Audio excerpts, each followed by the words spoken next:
ये कब तक हम होली और छठ मनाने के लिए ट्रेन में बोरे की तरह से भर के दूसरे राज्य से बिहार में आएंगे और अपने बाल बच्चों के साथ होली मनाएंगे, छठ मनाएंगे और सुबह में फिर निकल जाएंगे, वो भी 10 से 12 हज़ार रुपया कमाने के लिए। नमस्कार, मैं मनोज कुमार सिंह और सभी प्रवासी बिहारी भाइयों को होली की अग्रिम बधाई और शुभकामनाएं। और आप सभी प्रवासी बिहारी लोग जो भी मेरे भाई बंधु हैं, इस बार होली में आप सभी लोग घर आ रहे हैं कि नहीं? अगर नहीं आ रहे हैं तो टिकट करवा लीजिए और जल्दी से पहुंच जाइए अपने बिहार। यहीं पे एक चीज मैं और भी कहना चाहूंगा कि हर साल छठ और होली में हम लोग ट्रेन में भर भर के बिहार आते हैं और होली और छठ को मनाते हैं और सुबह में बिहार से फिर चले जाते हैं, महाराष्ट्र चले जाते हैं, हरियाणा चले जाते हैं, दिल्ली चले जाते हैं, मुंबई चले जाते हैं। आखिर क्यों? इस बार जब आप होली में घर आइए तो ये प्रश्न जरूर अपने आप से पूछिए, अपने सरकार से पूछिए कि ये कब तक हम होली और छठ और दिवाली मनाने के लिए ट्रेन में बोरे की तरह से भर के दूसरे राज्य से बिहार में आएंगे और अपने बाल बच्चों के साथ होली मनाएंगे, छठ मनाएंगे और सुबह में फिर निकल जाएंगे, वो भी 10 से 12 हज़ार रुपया कमाने के लिए। आखिर कब तक ऐसा चलेगा?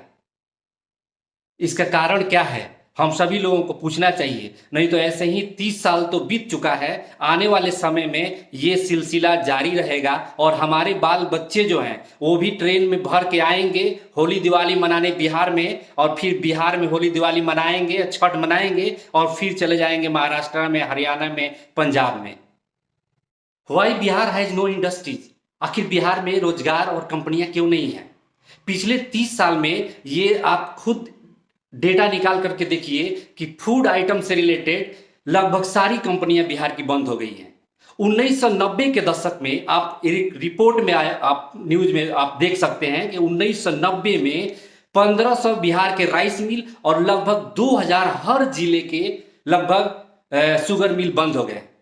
1960 में जहां भारत के 40% शुगर की जो प्रोडक्ट है, जो हम शुगर की प्रोडक्टिविटी हमारे बिहार से, सिर्फ बिहार एक ऐसा राज्य था जो पूरे भारत का 40% शुगर को प्रोड्यूस करता था। आज वो आंकड़ा सिर्फ 2% रह गया है। आखिर ऐसा क्यों? जब हम अपनी सरकार से ये बात करते हैं, पूछते हैं कि हमारे बिहार में प्राइवेट कंपनियां क्यों नहीं आनी चाहती हैं, तो वो इस चीज को बोलते हैं और ये चीज को कहते हैं कि हमारे पास समुद्र की कोस्टल लाइंस नहीं है, जिसकी वजह से देश की और विश्व की कंपनियां बिहार में इन्वेस्ट नहीं करना चाहती हैं। वहीं हम उनसे ये पूछना चाहते हैं, आप भी इस चीज को पूछिए कि क्या मध्य प्रदेश के पास कोस्टल लाइंस है, समुद्र है? हरियाणा के पास समुद्र है? राजस्थान के पास समुद्र है? राजस्थान, हरियाणा, मध्य प्रदेश के पास समुंदर नहीं है, फिर भी वहां के आप जो इंडस्ट्री देखिए बिहार से कई गुना ज्यादा है। आखिर क्या कारण है? अगर आप बिहार के इतिहास को उठा के देखेंगे तो आपको पता चलेगा कि बिहार की जो जमीन है वो काफी फर्टाइल है, काफी उपजाऊ जमीन है। बिहार की जो लगभग जितनी जनसंख्या है उसका 80% कहीं ना कहीं डायरेक्ट और इनडायरेक्ट रूप से कृषि पे निर्भर है। जहां पे कृषि पे निर्भर है वहां पे 1990 के बाद से लगभग 1500 राइस मिल, 2000 शुगर मिल क्यों बंद हो गए? आखिर में इसका कारण क्या है? आज ये क्वेश्चन अगर हम लोग नहीं इस पे सोचेंगे, अगर इस पे हम लोग अगर विचार नहीं करेंगे, तो ऐसे ही होली दिवाली मनाने के लिए और छठ मनाने के लिए हम लोग दूर दरार से अपने बिहार में आएंगे, एक दिन अपनी फैमिली के पास 1-2 दिन रहेंगे और फिर जिस दिन अपना त्यौहार रहेगा उसके सुबह में हमको फिर से मुंबई, महाराष्ट्र, हरियाणा, मध्य प्रदेश, बाहर के साउथ जो स्टेट है वहां पे हमको जाना पड़ेगा। साथियों, बिहार से बहुत तेजी से लोग पलायन हो रहे हैं, उसके जिम्मेदार हम भी हैं।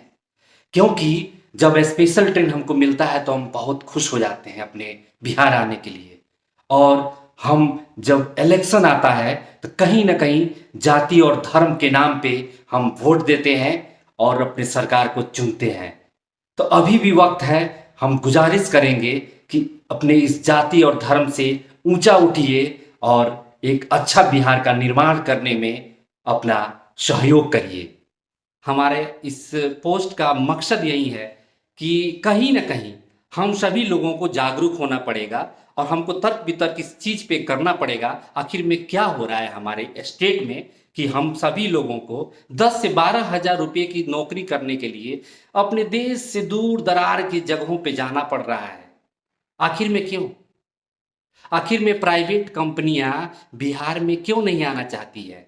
आप इतिहास को उठा के देखेंगे तो कहीं न कहीं बिहार लोकतंत्र की जननी हुआ करती और हमेशा ही बिहार क्रांति की धरती रही है।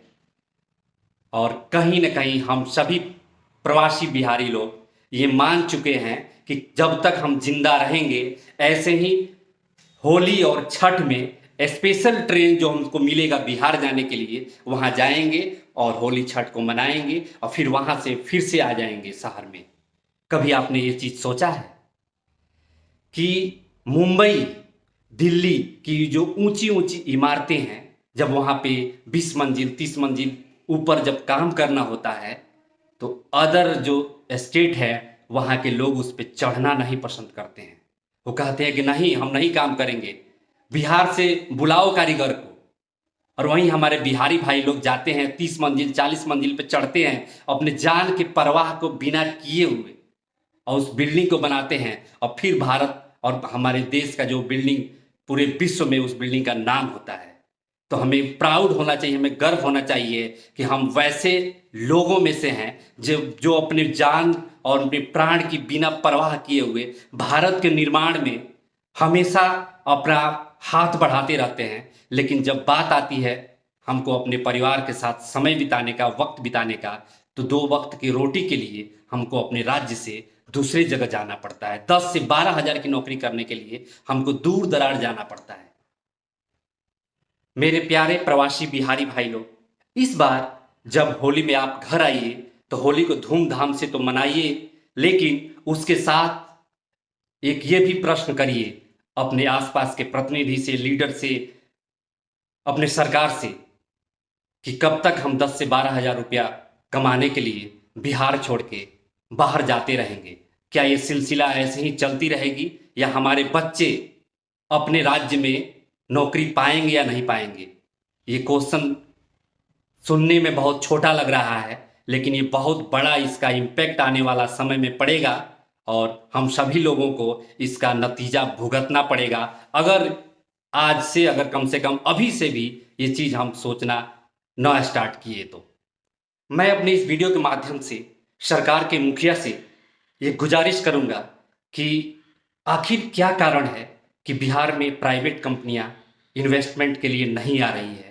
ये बहुत ही संगीन मुद्दा है और इसको जितनी जल्दी से हो सके इस पे तर्क वितर्क होनी चाहिए और इसका सलूशन निकालनी चाहिए। मेरे जो नज़र में जो मुख्य इसका जो कारण है बिहार में इंडस्ट्री और कंपनियों को नहीं आने का कारण बहुत सारे हैं, लेकिन जो मेरे देखने में लगता है यहाँ की जो लैंड एक्विजिशन की जो पॉलिसी है, कहीं ना कहीं कोई भी कंपनी अगर अपना सेटअप करना चाहती है तो उसको बिहार में लैंड मिलना बहुत ही मुश्किल है, क्योंकि यहाँ की जो किसान हैं कहीं ना कहीं लैंड को देने के बाद से अपने आप को अनसिक्योर फील करेंगे और जिसके वजह से कंपनियों को लैंड नहीं मिल पाती है। तो कहीं ना कहीं सरकार की जिम्मेदारी बनती है कि छोटे छोटे किसानों को यह आश्वासन दिया जाए और उनसे लैंड बैंक अगर किसी कंपनी के लिए ले रहे हैं तो उनको या तो उस फैक्ट्री में जॉब दिया जाए ताकि उस जमीन को देने में उनको किसी प्रकार की परेशानी ना हो। तो इसी के साथ मैं हूं मनोज कुमार सिंह और आप सभी को होली की अग्रिम बधाई और ढेर सारी शुभकामनाएं। अगर आप मेरे चैनल पे नए हैं तो प्लीज़ मनोज भैया यूट्यूब चैनल को सब्सक्राइब करिए। अगर मेरी वीडियो अच्छी लगे तो प्लीज़ शेयर करिए, लाइक करिए, कमेंट करिए। जय हिंद, जय भारत।